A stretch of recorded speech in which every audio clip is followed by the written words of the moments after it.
Hi, I'm Peter J. Ray. Welcome. Today's topic is the 1926 Cleveland Indians AL-MLB baseball season. Again, the Indians were playing in the American League, the junior circuit of Major League Baseball, and they were playing home games at League Park, which at the time was known as Dunn Field, in honor of the late owner of the Indians, Sonny Jim Dunn. Now, the Tribe in 1926 had an outstanding year, a tremendous year. Their record was 88-66, 22 games over 500, a winning percentage of .571, and only 3 games out of first place. The first place team was the New York Yankees, who were 91-63, winning percentage of .591, and they had star players Ruth Gehrig, Babe Ruth, Lou Gehrig, and Tony Lazzeri. And they were only 1 year away from the 1927 Yankees, which was one of the greatest teams of all time. And historians have said that they were 95% as good as the 27 Yankees. So the Indians, 3 games behind one of the greatest teams of all time. Second place, the Cleveland Indians, 88-66, 3 games out of first. The third place team, the Philadelphia Athletics, 83-67. Connie Mack had gotten the A's back into contention. Fourth place, the Washington Senators, 81-69. Fifth place, the Chicago White Sox, 81-72. Sixth place, the Detroit Tigers, 79-75. Seventh place, the St. Louis Browns, 62-92. And in eighth and last place, tough year for the Boston Red Sox, 46-107, winning percentage of .301. 44 and a half games out of first. Now, there was big excitement, pennant fever in Cleveland in September as the Indians were closing in on the Yankees, and there was a 6-game series at League Park, and 100,000 fans came. So this was something. Cleveland won 4 out of the 6 games. They really needed to win 5 out of the 6. So the attendance in 1926 was 627,426, an increase of 200,000 over the previous year, and an average of 8,148 fans per game. Now, one of the coaches again was Jack McAllister, who was the an Indians scout, coach, and manager from 1913 to 1927. Jack McAllister. The second coach was Harry Matthews, who was with Cleveland in 1926 and 1927. He was born in 1876 and died in Newport, Kentucky in 1945. No, he was born in Newport, Kentucky, died in 1945 in Covington, Kentucky at age 69. He was also a coach for the New York Yankees in 1929. Harry Matthews. Now again, the Cleveland player manager, the tremendous star center fielder and manager, was Tris Speaker, who batted .304 with 164 hits, 52 doubles, 8 triples, 7 home runs, 88 RBIs, 6 stolen bases, 94 base on balls, 94 walks in 150 games. And Speaker was with Cleveland from 1916 to 1926, so this was his last year in Cleveland. On August 11th, he got his 700th career double. Wow. Now, a Speaker resigned as manager after the season. It was very mysterious, and he said he was going to retire as well, although he ended up playing 2 more years. And in December, after the season, a betting scandal broke. Tris Speaker, Ty Cobb, and Smokey Joe Wood were accused of fixing a game years earlier by former American League pitcher Dutch Leonard. However, MLB Commissioner Judge Kennesaw Mountain Landis cleared Speaker, Cobb, and Wood, and they became free agents. It was decided it would be best if they went to a new team. Ty Cobb signed with the Philadelphia A's, and Tris Speaker signed with the Washington Senators for 1927. So Tris Speaker was gone. And then in 1928, his last year in baseball as a player, he joined Ty Cobb and with the A's in 1928. Tris Speaker has the record as the Tribe record for doubles all time or in a career, 486. And he also has the all-time MLB record of 792 doubles. He was inducted in the Baseball Hall of Fame in 1939. There was a big game against the Yankees during this 26th season. Miller Huggins ordered an intentional walk of Speaker to face George Burns. And the Speaker said this to Miller Huggins, quote, "What's wrong with you, Hug? Passing a lousy hitter like me to get to Burns?" Now this Miller Huggins was a fiery guy. He came out of the dugout and wanted to fight Speaker right at the time. And the umpire, Bill Dineen, pushed Huggins aside and told Tris Speaker to keep quiet. So that was a pretty good story. There was a Plain Dealer editorial after Tris Speaker resigned, quote, "Baseball in Cleveland and Tris Speaker have been synonymous so long that a speakerless team will seem contrary to natural law. What Christy Mathewson was to New York, Ty Cobb was to Detroit. What Walter Johnson was to Washington, Tris Speaker has been to Cleveland. This year, Speaker took a team that was scheduled by all the wise birds to finish a submerged 7th and led it through a fighting campaign to a final position within 2 or 3 hairs' breadth of a championship. This achievement is hailed as little short of a miracle. We join with all the rest of Cleveland in wishing him good luck, long life, and every happiness."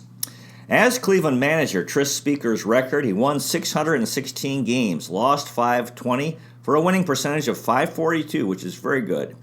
In 1927, Tris Speaker returned to League Park with the Senators, received quite a few gifts: a life-size colored portrait, baskets full of roses, an immense horseshoe wreath made out of flowers, $1,500 in a $1,500 chest of silver, and a bejeweled wristwatch.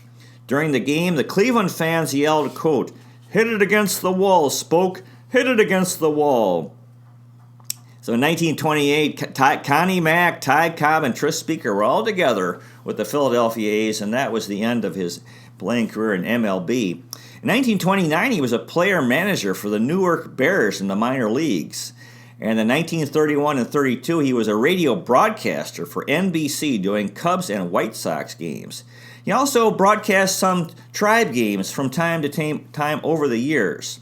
And into the 1950s, he would stop in radio booths around the country and do an inning or two. He had a cameo appearance with Bob Feller and Lou Boudreau in the movie The Kid from Cleveland. In 1933, he became the owner of the Kansas City Blues in the minor leagues for 2 years. One reporter wrote this, quote, "Tris Speaker was possessed of a driving mentality that somehow seemed to bring mediocre players up to his own level. As soon as he quit playing, he lost his inspirational force. He became just another old-timer in the dugout." By 1934, Speaker was doing public relations work for Peninsular Steel in Cleveland and going on a number of golf tournaments in that work. By 1936, he became the Cleveland Boxing Commissioner and held that position for 8 years. In 1937, he fell from the second floor of his home while installing a flower box. He broke his arm and fractured his skull and had severe face lacerations, so this was really bad. He almost died. He was in critical condition, had 100 stitches in his head, and Cleveland pitcher Bob Feller visited him in the hospital. By 1939, the Hall of Fame was open and Speaker was inducted with Connie Mack, Honus Wagner, Napoleon Lajoie, Cy Young, Walter Johnson, George Sisler, Eddie Collins, Grover Cleveland Alexander, and Babe Ruth. In 1939, Speaker was the president of a pro softball indoor league, which did not work out and no games were played. With the Red Sox, now before he came to Cleveland, he played for the Red Sox and was a star player. He became friends with a boy who was selling newspaper on the streets named Lefty Wiseman. And he helped Wiseman get a job as the trainer for the Cleveland Indians, a job he held until his death in 1949. Tris Speaker also became friends with Bob Hope, who was a part owner of the Indians. In 1947, Cleveland Tribe owner Bill Veeck hired Speaker as a Goodwill ambassador, and he was a coach in the spring training, worked with outfielders Dale Mitchell and Larry Doby. And later on, by 1952, he worked with Luke Easter, Ray Boone, and Al Rosen, and played a role in helping Cleveland win the 1948 World Series. 1951, he was inducted into the Texas Sports Hall of Fame. And in 1952, in the Cleveland Indians Hall of Fame with Cy Young and Napoleon Lajoie. 1954, he had a heart attack and recovered. He became vice president of the Society for Crippled Children in 1942. Was very active with his wife in philanthropy. He helped establish a camp for disabled kids called Camp Cheerful. In 1953, he had lunch with President Eisenhower at the White House and said, quote, "Well, I called him Mr. President, and he called me Tris." In the 1954 World Series against the Cleveland Indians and the New York Giants, there was a photograph taken of him with Willie Mays and Willie Mays with Tris Speaker, and one of the reporters said, quote, "Cup your hand as if you're giving Willie advice." And Speaker responded, "I can't give this fellow advice. He knows all the answers already." In 1958, Tris Speaker died of a heart attack. He spent the day fishing at Lake Whitney in Texas, and then was pushing the boat out of the water onto a trailer and then had this heart attack and died. His funeral was in Hubbard, Texas. Cleveland Indians general manager Frank Lane said, quote, "You don't replace Tris Speaker. He was a Cleveland institution. We're really going to miss him." Joe Sewell said this, quote, "Tris Speaker was one of the greatest managers I ever played for and one of the finest persons I ever came in contact with in baseball. He was like a second father to me." Cleveland sports writer Gordon Cobbledick wrote, quote, "As someone who is old enough to have seen much of Tris Speaker in the peak of his glorious career, I can attest that the only catches he didn't make were the ones that couldn't be made. There may never be another like him, but it won't be for his superb professional gifts that he will be missed. It will be because he was a good and kindly and understanding man, and because he was a warm and friendly man." Baseball historian Bill James said that Tris Speaker hit like George Brett and fielded like Cesar Geronimo. Tris Speaker said this, quote, "I feel better in the outfield and center field, with room to swing my elbows. I think maybe the feeling was born in me down in Texas. I got used to the idea of space all around me. I was raised to it." So this was really the end of an era. Tris Speaker. Now, the Tribe catcher in 1926 was Luke Sewell, the brother of Joe Sewell. Luke Sewell batted .238 with 103 hits, 16 doubles, 4 triples, 48 RBIs, 9 stolen bases, 36 walks in 126 games. And Luke Sewell was with Cleveland from 1921 to 1932, and then in 1939. Luke Sewell. George Burns was at first base and had a tremendous and incredible year. He batted .358.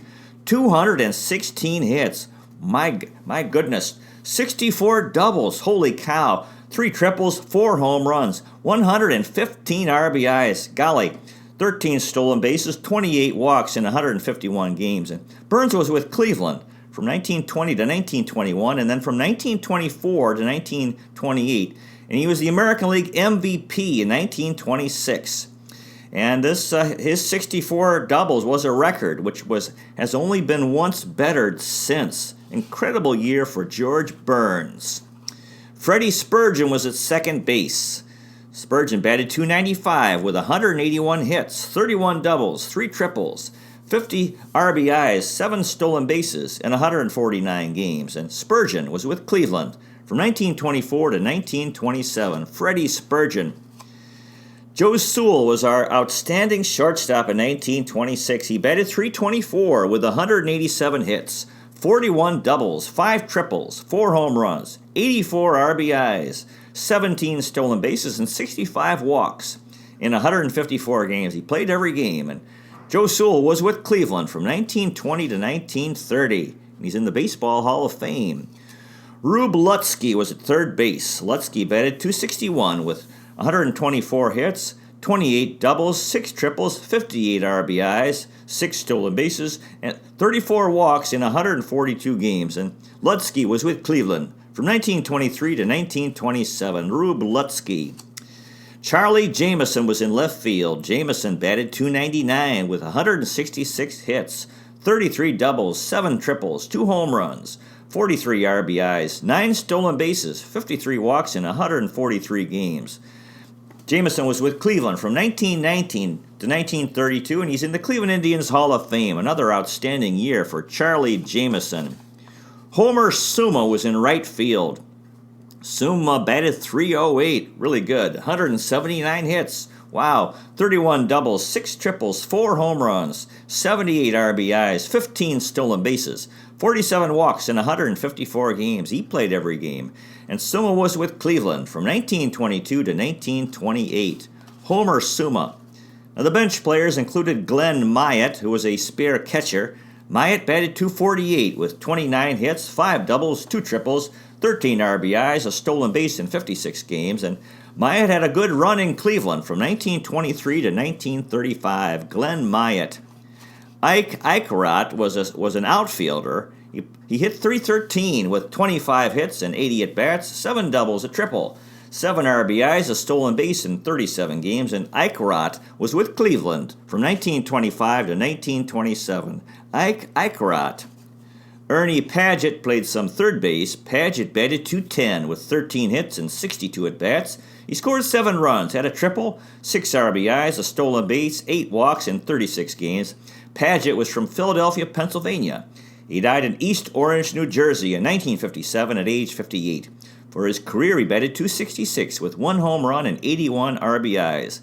Padgett played for the Boston Braves and Cleveland Indians between 1923 and 1927.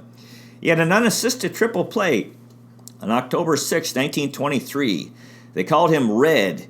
He played shortstop and second base as well. After he retired, he became a foreman for a manufacturing company. His wife Edith, His wife Edith.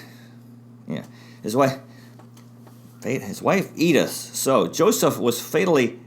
His wife's name was Edith. Their son Joseph was fatally injured playing basketball in 1937. So this is very tragic. His wife Edith enlisted in the Women's Army Auxiliary Corps during the Second World War, and she believed that she would symbolically take her son's place, who would have been 21. Then she taught Ernie how to cook and went off to war. Padgett said it was easier to make an unassisted triple play than to make a souffle. He came to Cleveland when Johnny Hodap was injured and played in the minor leagues for the Memphis Chicks, the New Orleans Pelicans, the Charlotte Hornets, and the Reading Keystones. Ernie Padgett. Pat McNulty played some outfield. McNulty batted .250 with 14 hits and 56 at-bats. He scored 3 runs, had 2 doubles, a triple, 6 RBIs, a stolen base in 48 games, and McNulty was with Cleveland in 1922 and then from 1924 to 1927. Pat McNulty. Cliff Lee was a utility player. He batted .175 with 7 hits and 40 at-bats. He scored 4 runs, had a double, a home run, 2 RBIs, walked 6 times in 21 games. And Lee was with Cleveland in 1924 and 1926, and this was the end of his MLB career. Cliff Lee. Guy Lacey was an infielder. Lacey batted .167. 4 hits and 24 at-bats. He scored 2 runs, had a home run, 2 RBIs, 2 walks in 13 games. Lacey was from Cleveland, Tennessee. He died in Cleveland, Tennessee in 1953 at age 56. And his MLB career was just with the Cleveland Indians in 1926. He was a manager in the minor leagues from 1926 to 1941 and won championships in the minors in 1931, 1934, and 1940. He played or managed in the minor leagues the Allenton Dukes, the Bridgeport Bears, Chattanooga Lookouts, Greenville Spinners, Jacksonville Tars, Portsmouth Truckers, and Newark Bears. Guy Lacey. Ray Node played some first base. He batted .333 with 8 hits and 24 at-bats. He scored 6 runs, had a double, a triple, 2 RBIs, 2 walks in 31 games. And Node was with Cleveland from 1923 to 1926. This was the end of his MLB career. Ray Node. Chick Autry was a spare catcher. Autry batted .143 with 1 hit and 7 at-bats. He scored a run, had an RBI, a walk in 3 games. Autry was from Martindale, Texas. He died in Savannah, Georgia in 1950 at age 46. For his career, he batted .245 with 2 home runs and 33 RBIs. Autry played for the New York Yankees, Cleveland Indians, and Chicago White Sox between 1924 and 1930. In the minors, he was a manager from 1937 to 1942, and then from 1947 to 1949. He had 6 years with the Savannah Indians. He was the Yankees' Double-A team manager, the Beaumont Exporters, and died of a heart attack in the off-season. In the minor leagues, he played for the Fort Worth Cats, Pittsfield Hillies, and Louisville Colonels. Chick Autry. Johnny Hodap played some third base. Hodap batted .200 with 1 hit and 5 at-bats. He struck out once in 3 games, and Hodap was with Cleveland from 1925 to 1932. Johnny Hodap. Now the pitching staff, the ace pitcher in 1926 was George Ewell, who had an outstanding year. He won 27 games, lost 11, at an ERA of 2.83, 39 games, 36 starts, 32 complete games, 3 shutouts, and a save. As a hitter, Ewell batted .227 with 30 hits and 132 at-bats. He scored 16 runs, 3 doubles, a home run, 11 RBIs, 2 stolen bases, 10 walks, and he struck out 12 times. Ewell was with Cleveland from 1919 to 1928 and then in 1936. He's buried in Lakewood Cemetery in Rocky River, Ohio. Cleveland sports writer Franklin Whitey Lewis wrote, quote, "In 1926, George Ewell bounced back, stronger, more courageous, more intelligent than ever. The cream of the casting corps remains stalwart George Ewell, who could not only thread a needle with a knee-high pitch at 60 feet 6 inches, but also could help himself with a solid rap at the plate. There was a crucial game against the Yankees, and Ewell walked Mark Koenig to face Babe Ruth. Tris Speaker spoke loudly and said, quote, "George says that Babe Ruth is a soft touch, but he's afraid of Koenig, so we're walking Mark." Now, while he was facing Babe Ruth, Ewell shouted, quote, "Let's hook him. He can't hit a curve around the knees." And Ewell proceeded to strike out Babe Ruth on a curveball around the knees. What a moment. George Ewell. Dutch Levson was a tremendous starting pitcher, second in the rotation. His record was 16-13 with an ERA of 3.41, 33 games, 31 starts, 18 complete games, and 2 shutouts. Levson batted .205 with 17 hits and 83 at-bats. He scored 10 runs, had 2 doubles, 11 RBIs, walked 4 times, and struck out 22 times. Levson was with Cleveland from 1923 to 1928. On August 28th, Levson became the last MLB pitcher to pitch 2 complete games in a doubleheader in one day and win both games. But he lived to regret it because late in the season he had a sore arm, so that's why they stopped doing that. Dutch Levson. Joe Schott was another strong starting pitcher. Schott's pitching record was 14-10 with an ERA of 3.53, 34 games, 25 starts, 15 complete games, a shutout, and a save. And Schott as a hitter batted .274 with 20 hits and 73 at-bats, scored 8 runs, had 3 doubles, 6 RBIs, a stolen base, 5 walks, and he struck out 11 times. Joe Schott. Sherry Smith was another strong starting pitcher. Smith's pitching record was 11-10 with an ERA of 3.73, 27 games, 24 starts, 16 complete games, and a shutout. And Smith's batting, he hit .215 with 14 hits and 65 at-bats. He scored 7 runs, had 3 doubles, a triple, a home run, 11 RBIs. He walked twice and struck out 12 times. And Smith was with Cleveland from 1922 to 1927. Sherry Smith. Garland Buckeye was another starting pitcher. Buckeye's pitching record was 6-9 with an ERA of 3.10, 32 games, 18 starts, 5 complete games, and a shutout. As a hitter, Buckeye batted .200 with 12 hits and 60 at-bats. He scored 6 runs, had 3 doubles, 2 home runs, 5 RBIs, 3 walks, and 14 strikeouts. Buckeye was with Cleveland from 1925 to 1928. Cleveland sports writer Franklin Whitey Lewis wrote this, quote, "The 240-pound Garland Buckeye had been rescued from a bank teller's cage in Chicago.